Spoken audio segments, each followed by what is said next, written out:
வெற்றி கழக கொடியேறு மக்கள் ஆசை நிஜமாது வெற்றி கழக கொடியேறு நம்ம சனத்து விதி மாறுது வெற்றி கழக கொடியேறு மக்கள் ஆசை நிஜமாது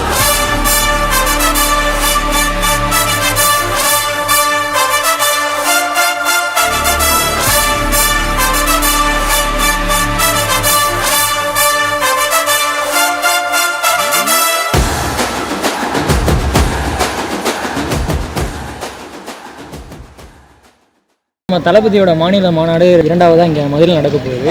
21ஆம் நடக்க போகுது. எவ்வளோ தூரம் நீங்கள் ஆவலாக இருக்கீங்க? இல்லை, எல்லாருமே ஆவலாக இருக்கிறாங்க. தென்காசியிலேருந்து வரேன் நான்.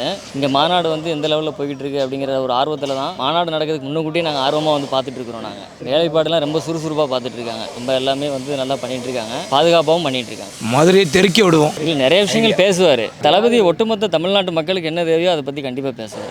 கவின் இறந்ததை பற்றி தளபதி பேசவில்லை அப்படின்னு சொல்லிட்டு இருக்காங்க. அதை பற்றி நீங்கள் என்ன சொல்ல வரீங்க? இல்லை, அது பேசுவார். காலம் வரும்போது கண்டிப்பாக இந்த மாதிரி உங்களை சந்திக்கும் போது கண்டிப்பாக அந்த மாதிரி பேசுவார். அவர் ரொம்ப எக்ஸைட்டடாக இருக்கும். ஆக்சுவலாக நாங்கள் செங்கல்பட்டு மாவட்டம். நாங்கள் எதுக்காக இங்கே வந்திருக்கோன்னா, எங்கள் தொகுதியிலிருந்து வர மக்களை நாங்கள் முன்னேற்பாடாக இங்கே என்ன நமக்கு ஸ்பெசிலிட்டி இருக்குது அப்படின்னு பார்க்கறதுக்காக தான் நாங்கள் இங்கே வந்திருக்கோம். பரவாயில்ல, முதல் மாநாட்டை விட இது இரண்டாம் மாநில மாநாடு நல்ல பிரம்மாண்டமாக இருக்குது. அந்த ரேம்ப் பார்க்கலாம் பெருசாக இருக்குது. அதை விட ரொம்ப ஆமாம். அதுவும் இல்லாமல் அங்கே வாட்டர் பைப் லைன்லாம் அங்கே பதிக்கல. இங்கே எல்லாம் உடனே அங்கே வாட்டர் பாட்டிலாம் வாங்கிட்டு போயிட்டு அது தீர்ந்து வெளியில் போக முடியாது. இங்கே இருக்கிற இடத்துல உடனே தண்ணி தாக இருந்துச்சுன்னா இருக்கிற இடத்துலயே வாட்டர் பைப் லைன்லாம் அமைச்சிருக்காங்க. ரொம்ப சந்தோஷமாக இருக்குது. பிரம்மாண்டமாகவும் இருக்குது.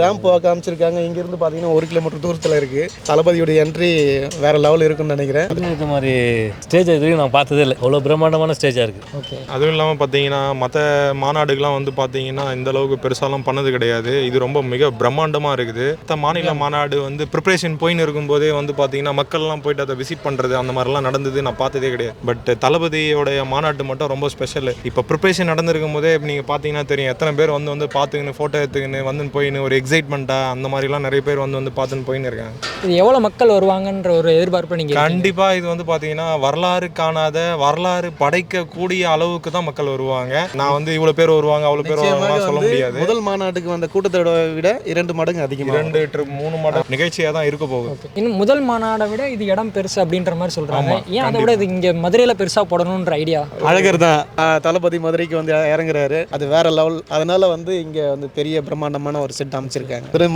அழகர் ஆற்றுல காலை வைக்கிறாருன்னா எவ்வளோ நம்மளுக்கு மதுரை மக்களுக்கு எவ்வளோ சந்தோஷமோ அந்த மாதிரி டிவிக்கு தளபதி மதுரை மண்ணில் காலை வைக்கிறாரு. பயங்கர பிரம்மாண்டம். அது தேர் திருவிழா மாதிரி இருக்கும். அந்த மாதிரி ஒரு சந்தோஷம். நீங்கள் பேனர்லாம் பார்த்தீங்கன்னா தெரியும் உங்களுக்கு. இந்த போஸ்டரு பேனர்லாம் பார்த்தீங்கன்னா எப்போ மதுரையில் 2வது மாநாடுன்னு சொல்லிட்டு அறிவிச்சாங்களோ அதுலேருந்து பார்த்தீங்கன்னா அந்த கள்ளழகர் அப்படின்ற ஒரு ஈக்குவலாக தளபதி வச்சு பார்க்குறாங்க. எந்த ஒரு பேனர்லையும் பார்த்தீங்கன்னா குதிரையில் மேலே பார்த்தீங்கன்னா தளபதி ஃபோட்டோ வர மாதிரி போட்டு, ஸோ அது பார்த்தீங்கன்னா அப்போ அந்த அளவுக்கு ஈக்குவலாக முக்கியத்துவம் கொடுத்து பார்க்குறாங்க அப்படின்னும் போது அது ஒரு மிக பிரம்மாண்டம் தான். அது இப்போ அரசியல் ரீதியாக பார்த்தீங்கன்னா நிறைய விஷயத்தை பற்றி விஜய் பேச மாட்டாரு அப்படின்ற மாதிரி சொல்லிட்டு இருக்காங்க. ஸோ மாநாட்டில் பேசுவார்னு நினைக்கிறீங்களா? அந்த கவின் விஷயம் இதெல்லாம் கண்டிப்பாக எல்லாரும் ஆவலுடன் எதிர்பார்த்து கொண்டு இருக்கிறோம். ஏன்னா தளபதி கவினுடைய விஷயத்த கண்டிப்பாக அந்த மாநாட்டில் கண்டிப்பாக பேசுவார். அவருக்காக குரல் கொடுக்கறதுக்கு அவருக்காக சப்போர்ட்டிவாக ஒரு ரெசல்யூஷன் இந்த மாநாட்டில் இருக்குன்னு நாங்கள் நம்புகிறோம். வேறு என்னெல்லாம் பேசுவார்? இதை பற்றி கண்டிப்பாக பேசணும்னு நீங்கள் என்ன எதிர்பார்க்குறீங்க? அடுத்தது நான் 2026 ஆட்சி அமைக்கிறத பற்றி பேசுவாங்க. ஆமாம், சிஎம் தான் நம்ம அப்படின்ற மாதிரி அதை பேசுவாங்க. எங்கெங்கே மக்கள் பாதிக்கப்படுறாங்களோ அவங்களுக்காக குரல் கொடுக்குற ஒரு இடமா 2வது மாநில மாநாடு அமையும் அப்படின்ற மாதிரி ஒரு நிறைய விஷயம் இங்கே பேசுறதுக்கு உண்டான வாய்ப்புகள்லாம் இருக்குன்னு நாங்கள் நம்புகிறோம். முதல் மாநில மாநாடு பார்த்தீங்கன்னா அது என்னன்ற தீமை பார்த்தீங்கன்னா தளபதி முன்னாடியே அறிவிச்சிட்டாங்க. ஓகேங்களா? 2வது மாநில மாநாடு அப்படின்னு மட்டும் தான் சொல்லியிருக்காங்க. பட் அதுக்கு உண்டான தீமை எதுவுமே அறிவிக்கலன்னு நினைக்கிறேன் நான். அது என்னன்றதை நம்ம வெயிட் பண்ணி தான் பார்க்கணும். என்ன பேச போகிறாங்க என்ன அப்படின்றத வெயிட் பண்ணி தான் பார்க்குறோம். நாங்களும் அது ஆவலுடன் இருக்கிறோம். இப்போ இங்கே மாநாடு நடத்துறது மற்ற கட்சிகளுக்கு கொஞ்சம் இடையூறாக இருக்கும்னு நினைக்கிறீங்களா? கண்டிப்பாக இருக்கும்.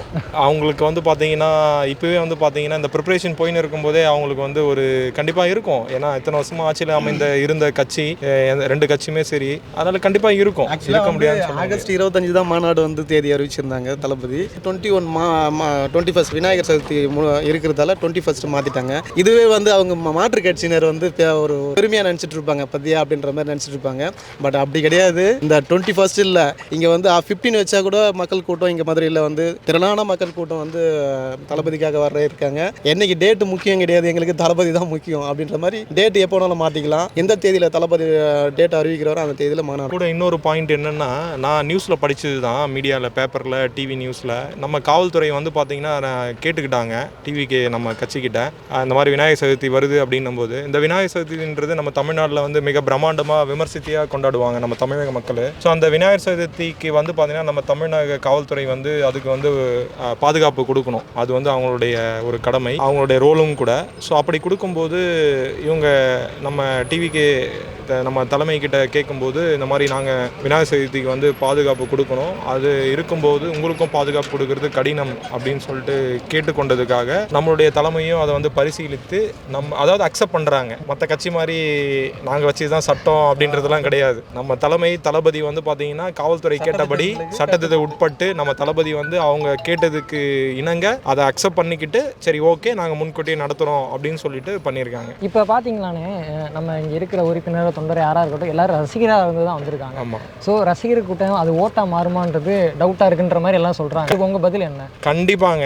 எனக்கு வந்து பார்த்தீங்கன்னா 38 வயசு ஆகுது. இப்போ நான் வந்து பார்த்தீங்கன்னா படிக்கிற காலத்துலேயும் சரி, நான் வேலை செய்யும் போதும் சரி, நான் வந்து எந்த ஒரு கட்சிக்குமே போகாதவன். பட் நான் வந்து எனக்கு கருத்து தெரிஞ்சதுலேருந்து நான் தளபதியோட ரசிகன் தான், வேறு எந்த ரசிகமே கிடையாது. தளபதி வந்து திடீர்னு நம்ம கட்சின்னு சொல்லிட்டு அறிவிக்கும் போது மக்களுக்கு நல்லது செய்யணும்னு சொல்லிட்டு அவர் வராரு அப்படின்னும் போது குழந்தையிலேருந்து நான் ரசிகனாக இருக்கிறேன் அப்படின்னும் போது எனக்கும் அது ஒரு இன்ஸ்பிரேஷன். விஜயோட ரசிகனா தளபதியோட ரசிகனா அப்போ நம்மளும் வந்து அவர் கூட சேர்ந்து பயணிப்போம் அப்படின்றது தான். ஸோ கண்டிப்பாக அந்த ஒவ்வொரு ரசிகனோட ஓட்டு வந்து மாறும். ரொம்ப ஆவலாக இருக்கிறோம். அதாவது விக்கிரவாண்டியில் முதல் மாநாடுக்கு எந்த அளவுக்கு ஒரு ரெஸ்பான்ஸ் வந்து இந்த பப்ளிக், அதாவது கட்சிக்காரங்களை தாண்டி பப்ளிக் எந்த அளவுக்கு கொடுத்தாங்களோ அதையும் தாண்டி இங்கே வந்துட்டு மதுரை மாநாட்டில் ரொம்ப அதிகமாக இருக்கும் அப்படின்றத நாங்கள் எதிர்பார்க்குறோம். எதனால மதுரையை சூஸ் பண்ணாங்கன்னு நீங்கள் நினைக்கிறீங்க? ரெண்டாவது மாநாடு மதுரையில் வந்து எல்லா காலங்காலமாக வந்து மதுரையில் வந்து அரசியல் நிகழ்வுகள் வந்து எல்லா பெரிய தலைவர்களும் மதுரையில் தான் ஒரு மிகப்பெரிய அரசியல் மாற்றத்தை உருவாக்கி தலைவர் விஜய் நிறைய விஷயங்கள் பற்றின பேச மாட்டாரு அப்படின்ற மாதிரி பொதுமக்கள் கருத்து வச்சுட்டு இருக்காங்க. டிவிகேயில் உள்ளவங்களுமே அதை பற்றி சொல்கிறாங்க, இந்த கவின் இஷ்யூ சம்திங் இஷ்யூ அதெல்லாம் நம்ம மாநாட்டில் பேசுவார்னு நினைக்கிறீங்களா? கண்டிப்பாக பேசுவார். அதுதான் நாங்களும் அதாவது எதுவுமே நாங்கள் பேசாமல் இல்லை. எல்லா இஷ்யூக்குமே வந்து டிவிகே சார்பாக வந்து குரல் கொடுத்துக்கிட்டு தான் இருக்கிறாங்க. அதையும் தாண்டி மக்கள் வைக்கிற விமர்சனமும் எல்லாத்தையும் நாங்கள் கவனிச்சுட்டு தான் இருக்கோம்.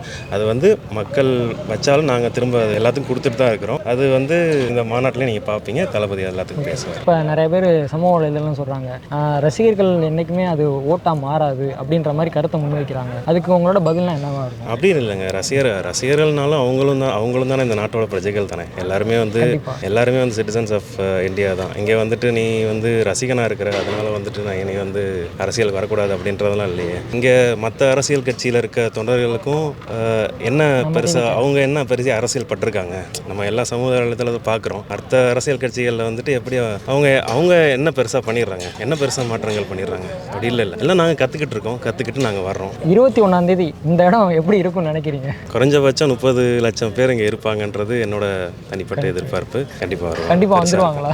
கண்டிப்பாக பெருசாக இருக்கும். இது மற்ற கட்சிக்கெல்லாம் இடையூறாக இருக்கும்னு நினைக்கிறீங்களா? இப்போ தளபதி இங்கே மாநாடு நடத்துறது இடையூறுன்றதுக்கு தளபதி வந்து அரசியல் கட்சி அறிவித்த நாளில் இருந்தே எல்லாத்துக்குமே அது இருந்துட்டு தான் இருக்கு. எல்லாத்துக்குமே வந்துட்டு அவங்க மண்டைக்குள்ளே இருந்துகிட்டே தான் இருக்குது.